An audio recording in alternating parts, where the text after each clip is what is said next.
From the Library of Congress in Washington, D.C.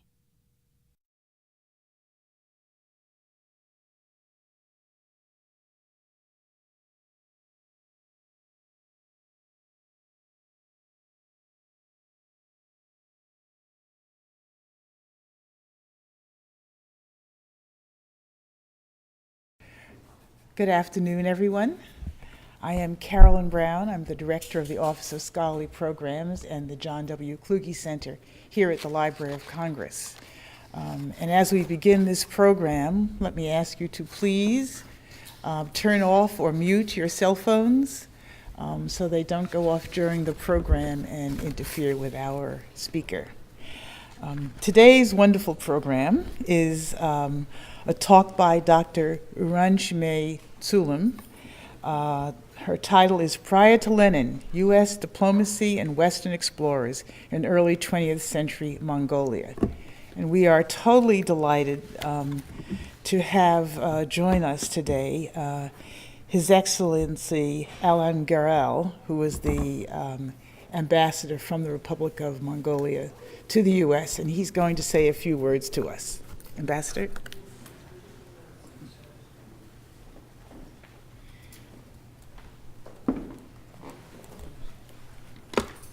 Thank you very much. Good afternoon, everybody. I am very, very pleased to be in the Library of Congress, and thank you very much for your kind invitation.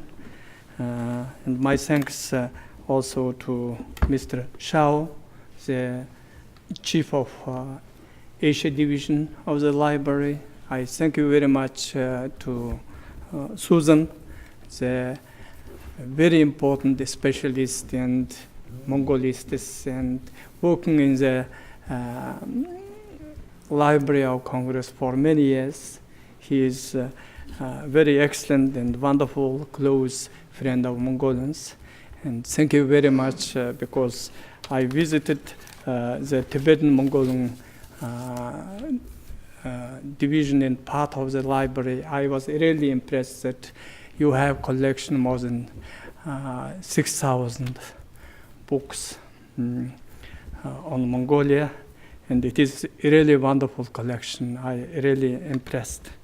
And today, of course, it is a very special day, and I am actually the first time in the Library of Congress. I am very sorry because I am newly appointed Mongolian Ambassador. I come just end of March. And so I have today a wonderful occasion and opportunity to be here. And also I am very happy that Dr. Uranchimeg today, Mongolian scholar, she is making her presentation on Mongolian foreign policy and diplomacy in early 20th century. It is also, I think, his paper and presentation covers very important part of Mongolia-US relations. It is also very important, I heard that actually this lecture about Mongolia, which is given to the Congress Library for the first time. So it is also very, very important. And I again once more would like to express my sincere appreciation, Carolina Brown, to you and director of the Kluge Center of the library. And very interesting, when I was introduced, during when I visited Tibetan Mongolian part of the library. It is really very rare collections on Mongolian history, very interesting photos. And I would like really, to come maybe when I have free time. I really want to visit your library from time to time. It is really very interesting collections. Really, I would like to be acquainted with myself with this important collection on Mongolia and Mongolian history.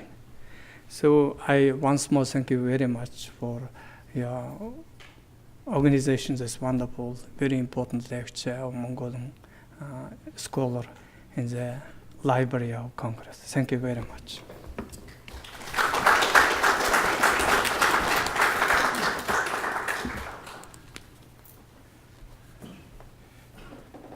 Well, thank you so much, Mr. Ambassador. What better endorsement could we have of the Mongolian collections but than to have our ambassadors speak to them? I will say a few additional words about those collections because they're part of the Asian division, which was started with a collection of 933 volumes given by the Emperor of China in 1869. And the Mongolian collections are an important part of that larger Asian collection. As the ambassador mentioned, there are about 6,000 monographs, 140 serial titles, microfiche, and among these are some very rare materials from the 18th and 19th century.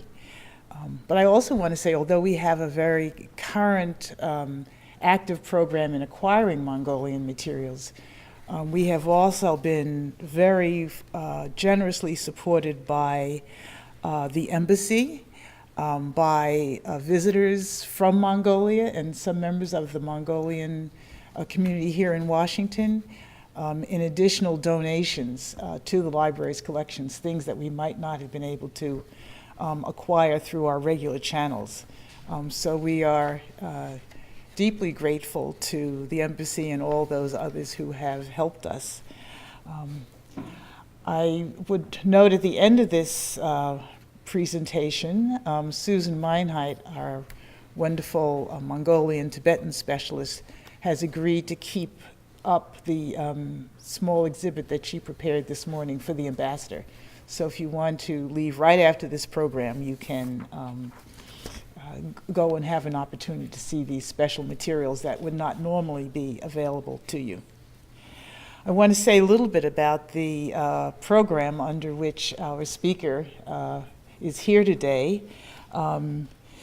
It's part of, she was a Kluge Fellow in the Kluge Center, okay? And the Kluge Center was established with a very generous donation by John W. Kluge in the year 2000 to create a venue on Capitol Hill, where some of the world's finest senior scholars might have opportunities for informal conversation with members of Congress and other policyholders.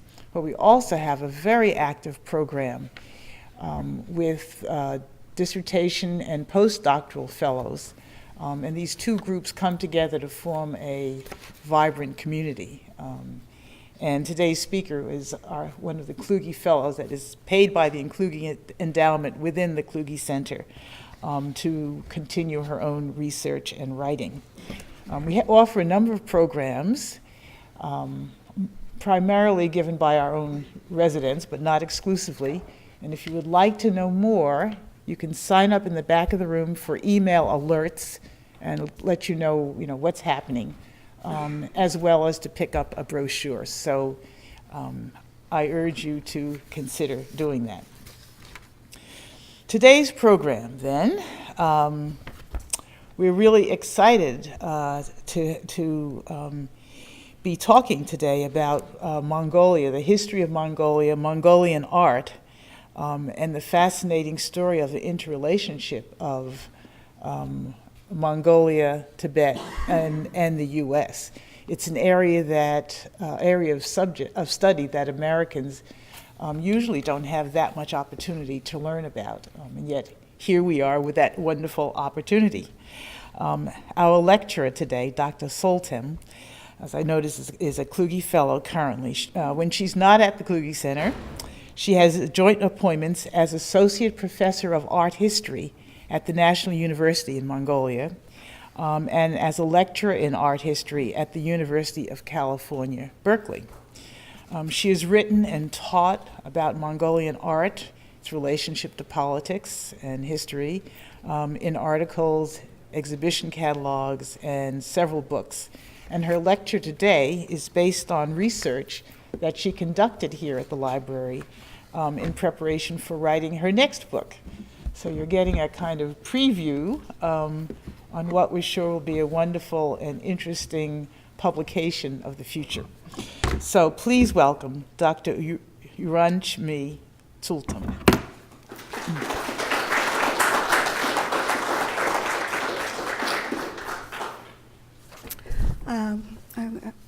Hi everyone.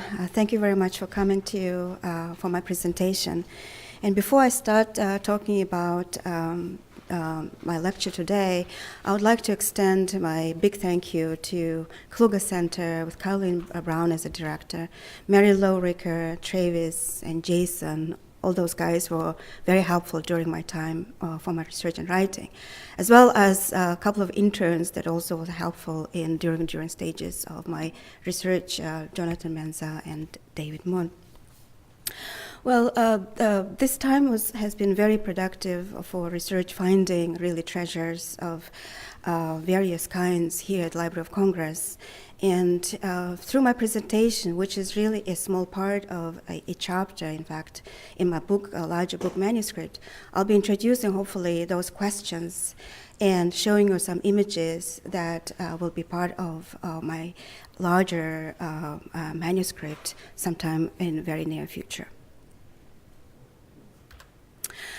So let me begin a larger intersection of art and politics. And here we have a wonderful example of very uneasy agency between the politics and art history exercised in this image of Tsongkhapa, which is a 19th century tanka held in Asian division here in Library of Congress.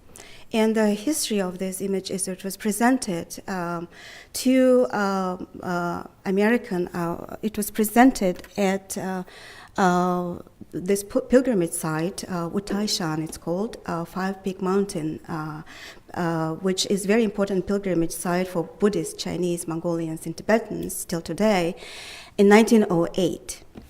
And was presented by 13th Dalai Lama, a political leader of Tibet, and to American diplomat and statesman William Woodrow Rockhill, together with another gift of a book, which is also held here in the collection of Library of Congress.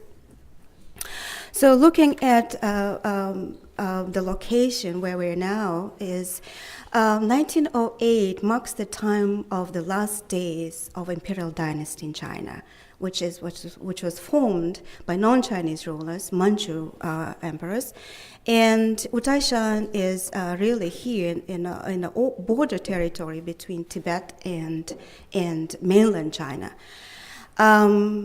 The Manchu Congress, Manchu dynasty, was able to annex non-Chinese territories such as Tibet, Central Asia, and Mongolia.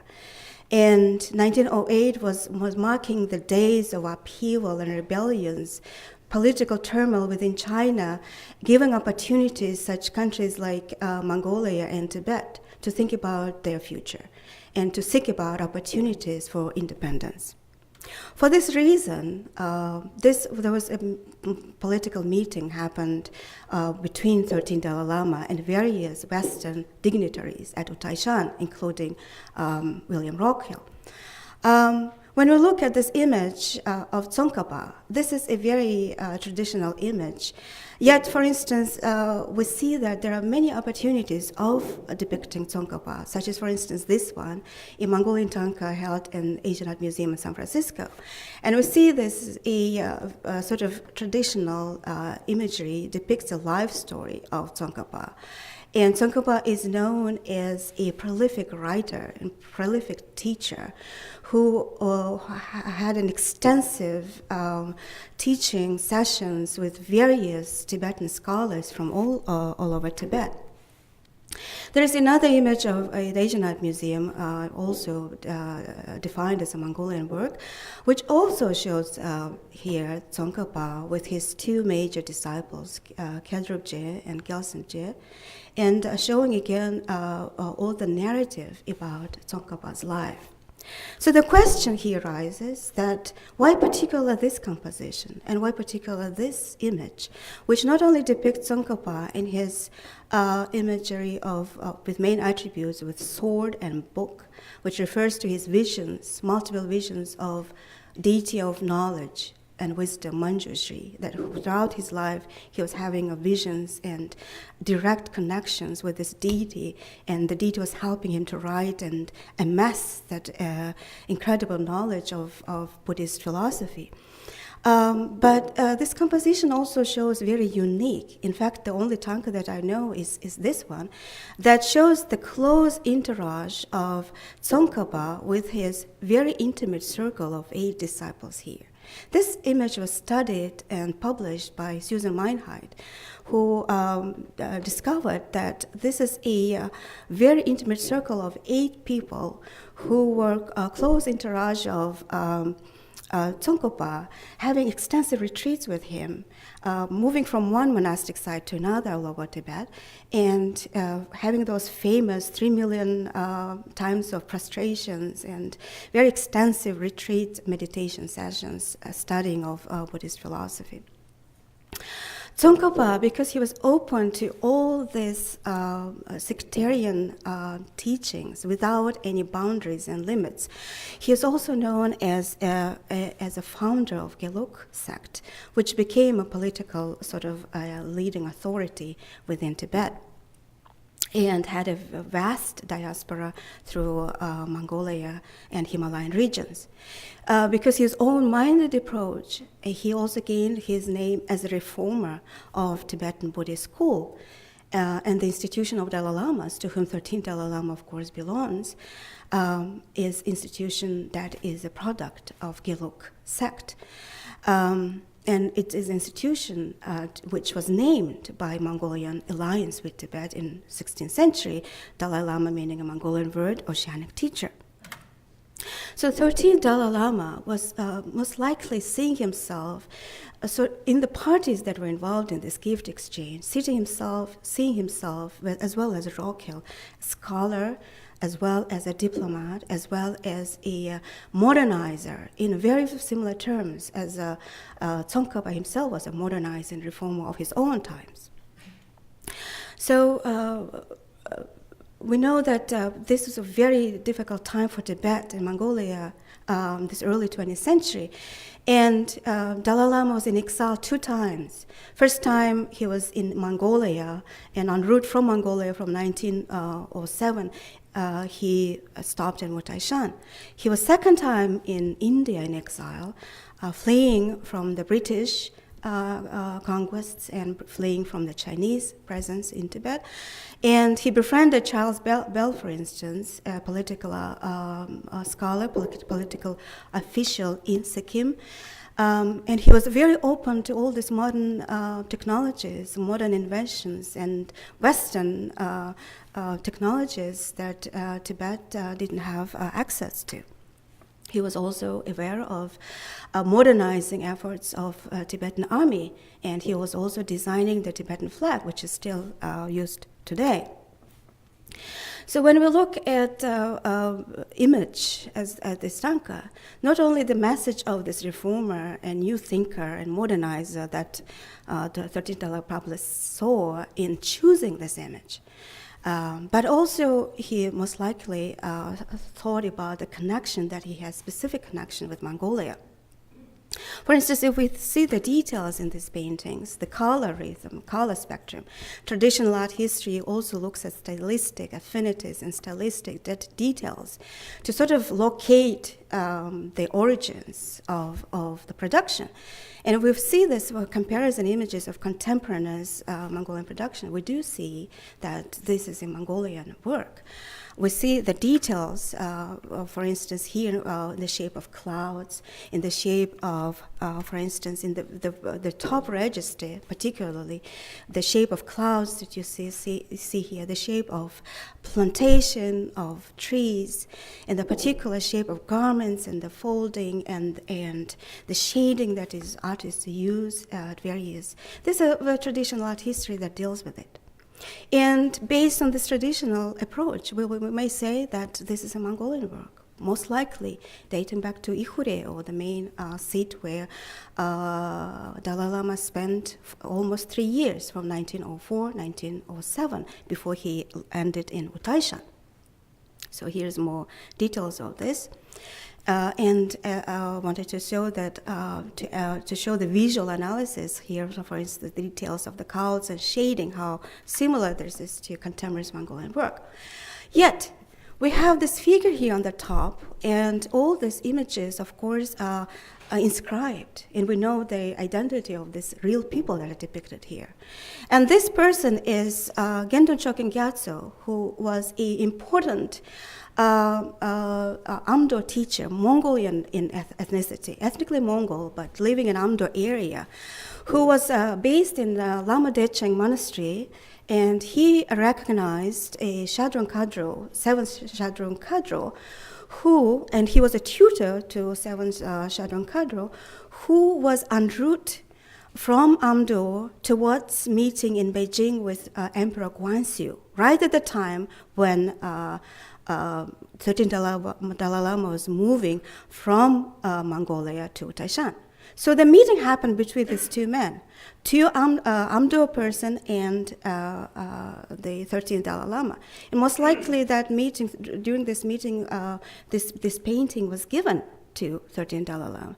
And this painting really depicts Gendun Choken Gyatso, who was a teacher of Shadron Kadro. In other words, this is a commemorative portrait, commemorative image of the teacher by his disciple.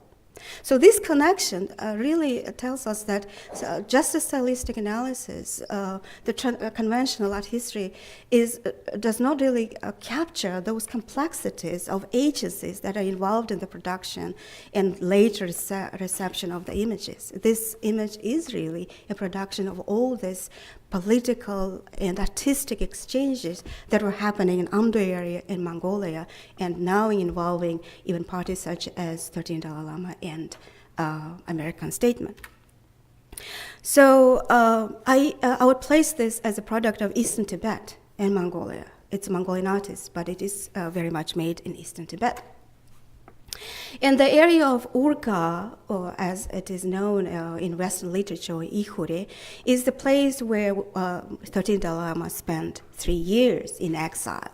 He was disguised himself as a Mongolian merchant and fled from the British occupation in 1904 when it reached Lhasa.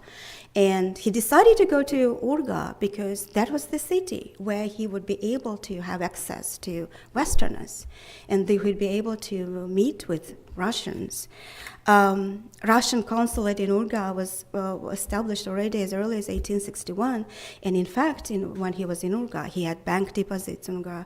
He had a treasury representative in Orga dealing with the matters of 13th Dalai Lama, and he met with Shishmaryo, who was a consul of Russian Tsar in Uyghur. When 13th Dalai Lama was in his second exile in India from 1910 to 1913, he still was keeping contact with Orga, with Mongolia, and he appointed his very close friend, Buryat Mongol Lama Agwandorjiev, who was in connection with Russian Tsar. He appointed as his representative to discuss the political matters of Tibet, of Tibetan independence, continuously in Orga. But at the time when Agwandorjiev came to Orga, this is the time also when William Rockhill also made a trip, a special detour to Orga in 1913. Although William Rockhill was a noble scholar as well as a diplomat, who throughout his diplomatic service, serving as an ambassador to China, serving as an ambassador to St. Petersburg, to Turkey, to Greece, he's made a special detour to Orga in 1913 to stay there a week, and he wrote a lengthy article assessing the political situation, assessing the town that he saw, the Outer Mongolia.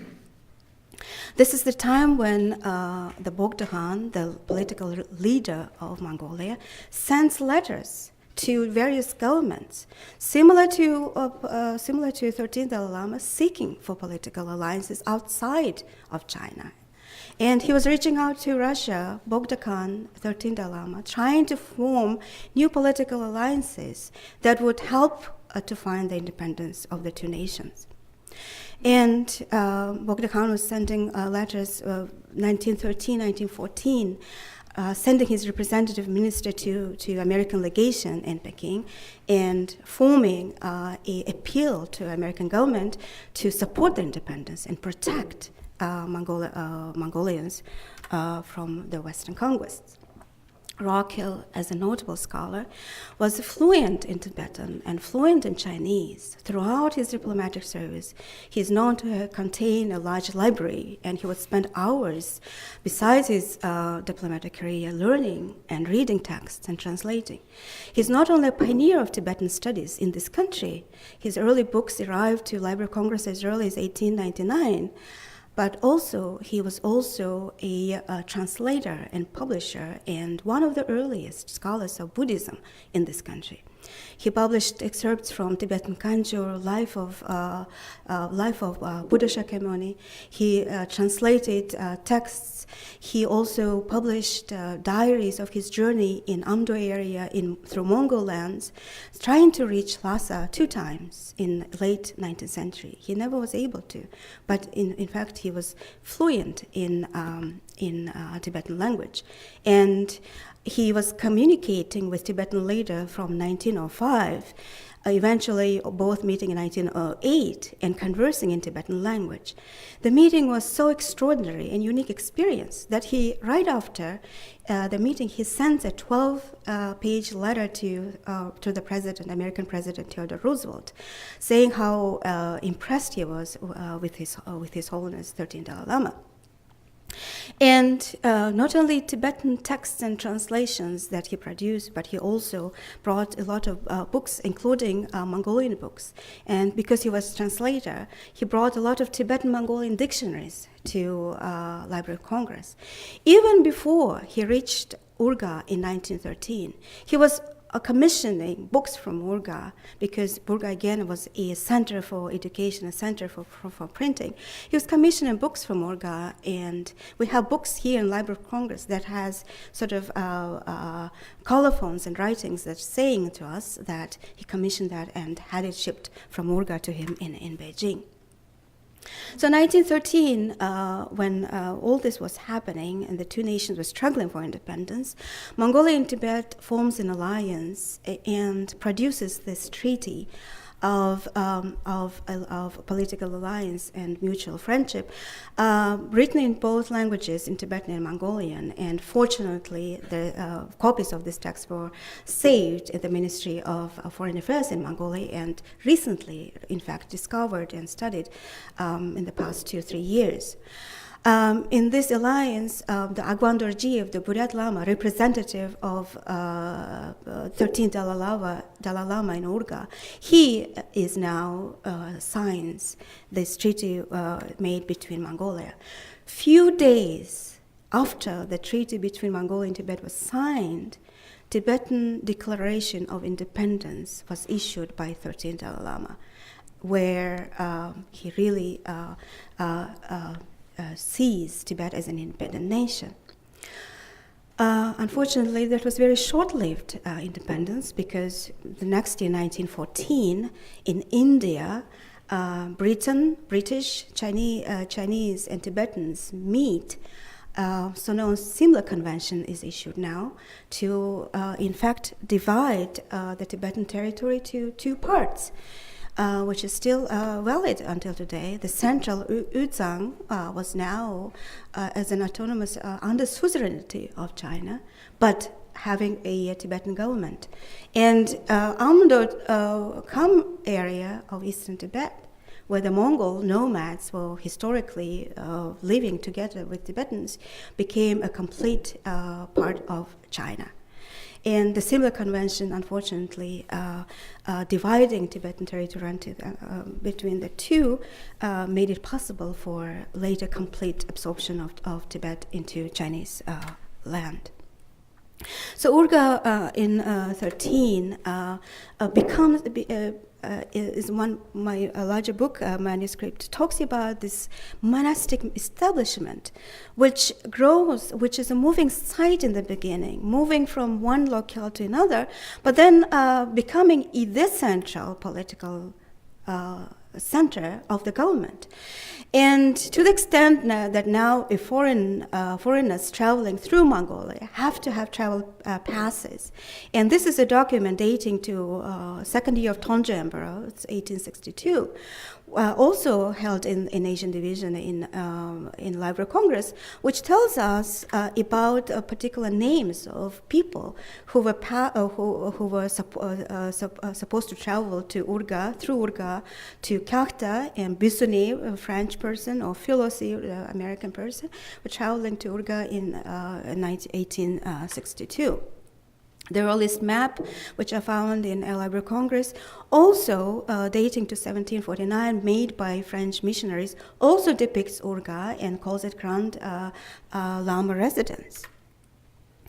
It's extremely interesting how many people made their way in early 20th century. During this turmoil period of rebellions and wars happening in the entire region of China, Mongolia, and Tibet, how many Westerns made their way to Orga at this time?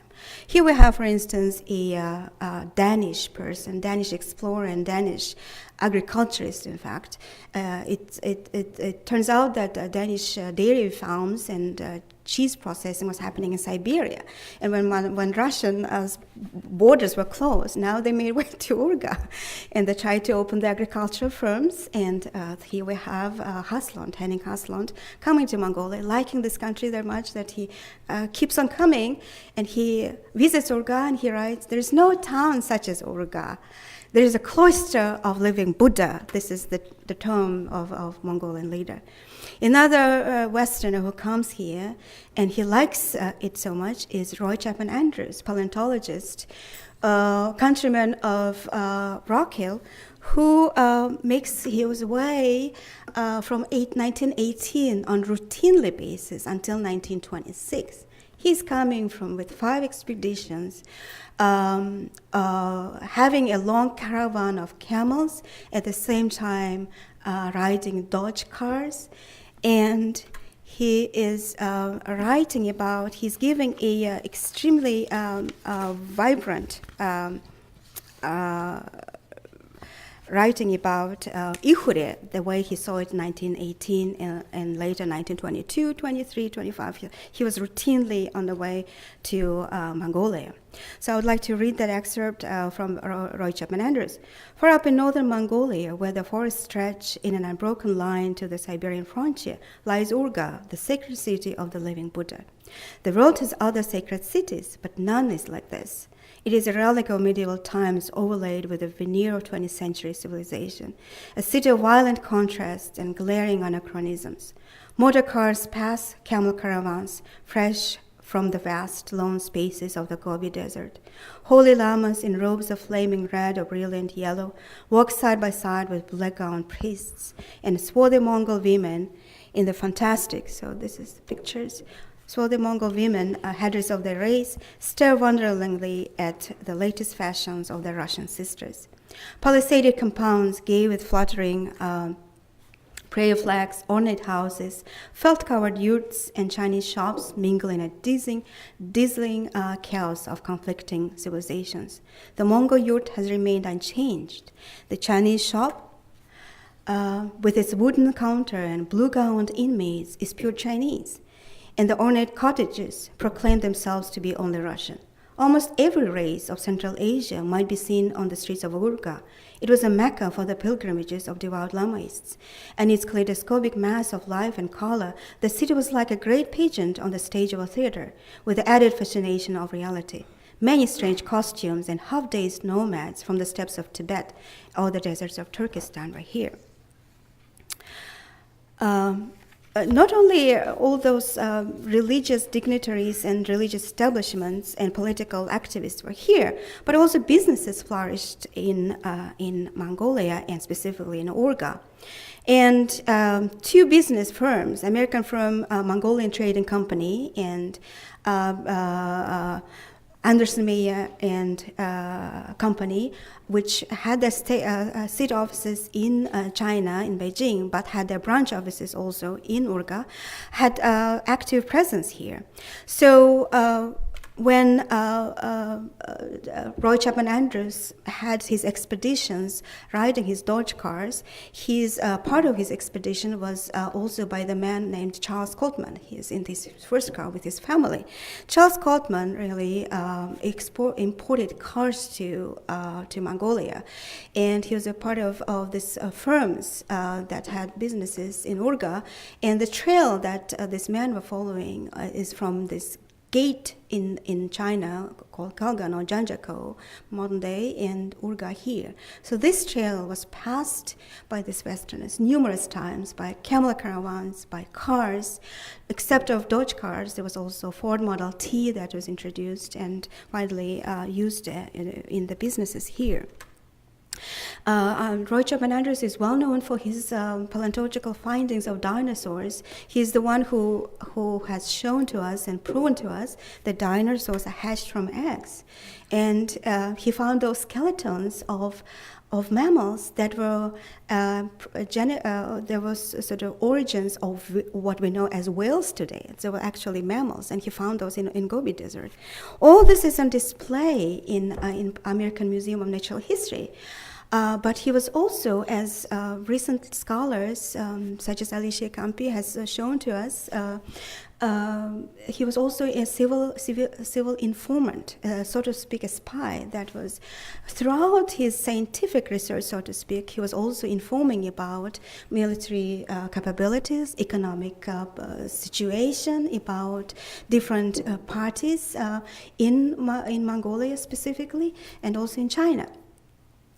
Gold mining was another part of very successful business in Mongolia, found by a French person, Baron von Grot, and owned by Russians and the French. Graf Pakrovsky was another one who was firming this gold mining from Mongolor. But it was ill-fated. It didn't have success because, as these Westerners write to us, the technology did not catch up with a huge amounts of fields of gold that they're finding in Mongolia, which again talks about reflecting to what mining happening in today.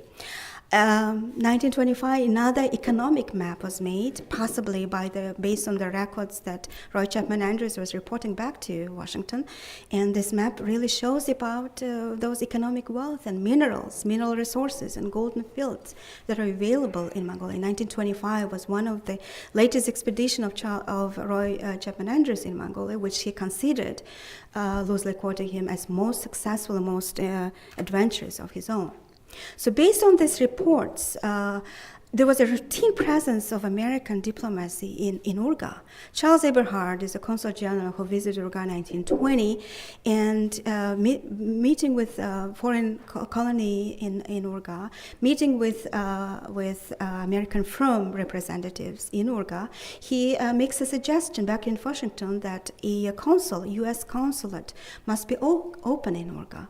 Not only he was suggesting that, but also in active aid was sought by Mongolian leadership, by Mongolian political leader Bogdakhan, who was sending letters continuously. With Charles Eberhard carried 3 documents from Mongolian political ruler, addressing really the situation, addressing really what is called quote-unquote statement of facts, political situation in Mongolia, the territorial interests coming from Russia, and Russia now being divided between whites and reds, and groups in China, warlords in China, and also the colonial powers of other countries, having their interests now centered in this vulnerable, independent yet vulnerable state of Mongolia. The man who was sending letters to Charles Eberhard and asking the protection from United States, very similar as 13th Dalai Lama was doing that, is Bogdakhan, the last emperor of Mongolia, who was here to meet with Dalai Lama in 1908 when 13th Dalai Lama was in Mongolia. As well, he met with all those Westerners that we saw. Roy Chapman Andrews tells us how big was his garage was with all the cars that were represented here. He tells us there's huge Fiat truck capable of 20 people, and it was recently purchased by $8,500 US dollars. 2 Franklin cars, old Ford, were in the garage of Bogdakhan, and there were also motorcycles and French 3-wheeled cars there. Looking at this portraiture, this is another genre that my book is dealing, is a Llama Portraiture. Is a subject matter that has a long history in Tibet, that has a long history in Asia, in fact. But the particular iconography that is formed is not really been very carefully understood. Again, looking at this portrait of Tsukuba that we saw before shows us very established iconography of Manjushri with a board and sword, book and sword, in a teaching gesture. Bogdakhan, and as well as all the rulers of Mongolia, have again numerous portraits made for reasons that are not completely clear and not completely unknown. So I'm trying in my larger book manuscript to sort of to speak about and see what kind of agencies were sort of connected on this Llama portraiture. What is not only Bogdakhan was open to all these modern inventions and collecting cars and collecting stuffed animals from exotic Western countries, having his live zoo and having his sort of museum zoo and translating projects all going on under his auspices. But just looking at this portrait, we see that not only several parties are involved here. There's a Tibetan style portraiture, it's a Tibetan style painting, but very Western approach of realistic realism here.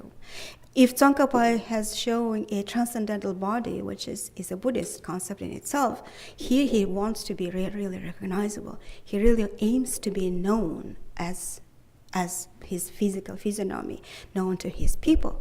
This shows a very different approach to portraiture here, as well as iconography of the surroundings that show us also a Qing presence, Qing portraiture, which again becomes a sort of umbrella of all this production in the larger region. But also, what is enormously interesting to me, and I'm dealing in my book project, is his approach to women. Women historically, women played a very important role alongside their husbands and their men in Mongolia. Yet, of course, Gelug sect and Tsongkhapa were introducing a very strict Vinaya monastic discipline in Gelug. They were not allowed to get married. They were not allowed to have families raised. Yet this new thinker, Bogdakhan, now gets married, not only once, several times. And he's very open to women, and Andrews calls he was a gay bird of the times. And Shishmaril tells you how often he was drunk, and another person who was at court very close with him, Larson, or Franz August Larson, tells how often he would see him drinking French champagne. And he was open to women in his portraiture. We see a woman, his wife, in fact, depicted right underneath his throne. Do you see it? Here, we have a moment. This is very unusual. This is a deviation of all norms. This is a deviation of Tibetan Gelug sect. This deviation of Lamaistic portraiture. This deviation of all kinds of standards that we understand if we follow only art history or we follow just one disciplinary boundaries. So I'm trying to also look into this aspect of this openness to between the genders and between, of course, open questions of sexuality within the monasticism in my book. So the two men met, and throughout 3 years of their intercourse in 1904, 1907, they had numerous meetings together. And 13th Dalai Lama's biography, that has been again recently studied by scholars such as Early Sperling and Tsirin Shakya, tell us that they were not very friendly to each other. They were dignitaries and very similar modernizers and new thinkers for which each having struggle for its own independence, yet had their own also issues with their own rituals and their own prospects of audiences that they had. Just looking at these two portraits, here's a portrait based on a photograph made by his quote favorite artist, and this photograph that is taken in India by of the 13th Dalai Lama, we see that even in this representation, we see many similarities of pose and many similarities of objects. Prayer beads in the hands and a Chinese teacup on both sides. So we see this as the language that speaks in a larger region that's not only specific for a tradition. This kind of very good exemplary evidence that there were all the parties that involved, depending on the production purposes and intentionalities that were sort of embedded in this agency. Herbert Hoover, it was in 31st president of the United States, but before he even became a president, when he was a young man living in China, he made a special trip in horse ride to Mongolia in 1890s, late 19th century, and he met with Bogdakhan. And he writes to us that when he came to the court to meet with Bogdakhan was riding a bicycle. He was madly riding a bicycle. Another evidence that he was sort of very open to those technologies, and he was not really restricted to all this monastic discipline that he was supposed to obey to. And he was also having those Russian music and Russian phonogram, and was entertaining and amusing all the audience with his Russian collection. Franz August Larson was a man from Sweden who came to Mongolia at the age of 23, and he left when he was 70. He lived here all his life. He loved Mongolia to the extent that he couldn't imagine himself living outside of Orga. And he worked he took different jobs. He was distributing Bible for Bible Society, traveling all around Mongolia. He was also working for businesses, being representative of Anderson Mayer Company, and he formed his own company, Larson and Company, for trading furs. And he was interpreter for all those people that were coming to Mongolia. He was outfitter and helper and assistant to all expeditions, Sven Hedin's expedition, Roy Chapman's expedition, and also interpreter and helper to all those diplomats who were coming, such as Charles Eberhard. He was interpreter and helping them. Larson was a very close friend of Bogdakhan. And to the extent that he will tell us very anecdotal moments of Bogdakhan's life. His first encounter that he mentioned in his books are worthwhile mentioning, because when he first passing by the Bogdakhan's palace, there was a huge crowd standing and laughing loud, and he finds himself inside of this crowd looking at what those people are sort of amused at, and he saws that a window opens in the palace and the lady's corset is thrown at him. So he gets this lady's garment, but it's snatched out immediately by someone in the crowd. And then there was tons of different Western objects, ladies' gowns, silver and evening gowns, and Swiss watches and clocks and hats of all kinds of fashion were thrown out a window by Bogdakhan to this crowd, amusing and loud, and everybody was amused as a circus, as a kind of entertainment. And he recalls that Bogdakhan had a sort of catalog arriving to him on regular basis from all these Western shops, and he would sort of have samples of those Western goods and objects, but he wouldn't keep them all at his court and distribute them just the way he saw it out of his palace to audiences. And people were having perfumes from Western shops or fashions, of those peculiar fashions, and they were trying this out and being amused by Bogdakhan in a kind of stage. Because of his very close relationship with political leaders in Mongolia, and especially Bogdakhan, he was given a title, a very sort of high rank called Gung, or Duke in Mongolian, and he was considered as a kind of very highly recognized person in Mongolia. And he was also a assistant to Kobien, who was one of the last diplomats who visited Orga, having a meeting with Bogdakhan in August 1921. 1921 is the time when now the Soviet Russia put strong hands in Mongolia, and Soviet troops and pro-Soviet Mongol troops together occupy Orga, establishing a continuous presence of Soviets now, Bolsheviks in Orga. And Samuel Maxwell Kobien's visit is very important because he comes only weeks after that happens in August, and he witnesses before even the actual declaration of Mongolian Republic was formed as an independent pro-Soviet satellite. He witnesses how people were sort of organized and how the activities were engaged. He has a meeting with Bogdakhan, and Bogdakhan issues him this letter, which was first published by Alicia Campi, who discovered these documents unknown to Mongolian historians and to Western historians as well as Prime Minister of this new government, Bodo, also writes a letter to American government, asking really for protection and asking really for U.S. recognition. In a similar way, where continuously the political leaders of Tibet, 13th Lama, then his regent, were constantly seeking alliance, seeing U.S. government as sort of a new type of political alliance for these very vulnerable independent countries. None of these letters were answered, and Kobien's trip was one of the last presences of diplomacy in Orga.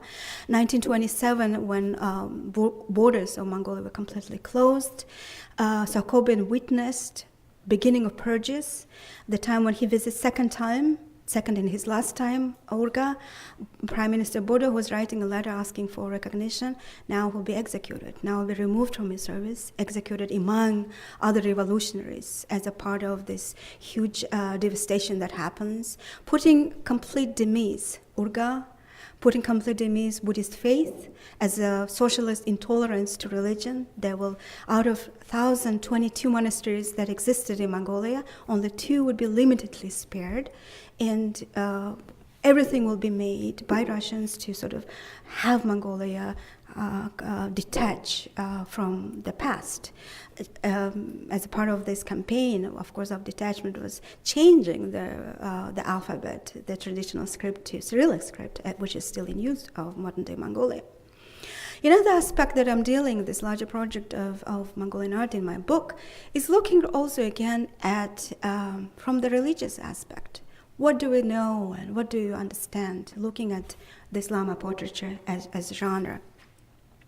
And this is where my next finding is at Library of Congress, and the last that I'll be concentrating, is this text of Sumpam Ishbalchir, another 18th century Amdur scholar, who built a rosary of flowers that is called. And I found this text first in Ganden Monastery in Mongolia, but access was so impossible. The library is so freezing cold that there are no librarians are held in the libraries. I was never able to get actually. When I got hold of the text, there were many images were missing, pages were missing from the document. It was to my relief, Library of Congress had a reprinted version of the same text, reprinted in India 1975 by Lokesh Chandra. To my relief, those pages that were missing were here. And they actually give us a very precise econometric treatise about what we call aesthetics in the West, or calculation of those symmetries and balances and elements that the artist must consider in compiling his image. So Sharov, who is a court favorite and the portraitist of Bogdakhan, of course, being aware of those aesthetic properties, now puts us together in a conversation between Buddhologists who took a look at ritual aspects of those religious images, and also art historians who look at aesthetic properties together. Sharov now, he's forced to paint this robe, and he's not a Lama, he's a part of the printing, Russian printing house in Orga, and he also paints Lenin as a part of his survival methods. And also we have photographs from Hermann Constant, a German traveler, who shows us that now the scribe and the Mongols are very much equipped, outfitted with leather boots and leather costumes. And of course, the background, we don't have any Buddhist images anymore because everything is destroyed by now, and the only thing that we have is Lenin. And this is post-Lenin period is, of course, a story of its own that I will leave to the next stage. And I'd like to conclude with this image. Thank you very much.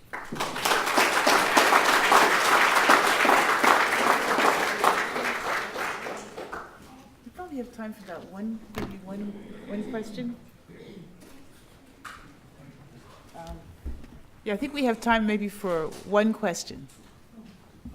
We had some very nice photographs of the Western buildings in Orga, especially the Russian consulate. Did they get demolished? Yeah, they all got demolished. There's a photograph taken in 1912 by Korostovets. Why? Korostovets, Russian diplomat who came to Orga to make a trade treaty with Russia and Mongolia in 1912. Those photographs are taken by him. What happened to the buildings? They're all destroyed. When was that? They were destroyed in 1930s. Oh, that late. Yes, because they're very impressive. Yeah. The only one that looks like it could be from that period is the Salazar Museum. Do you know how old?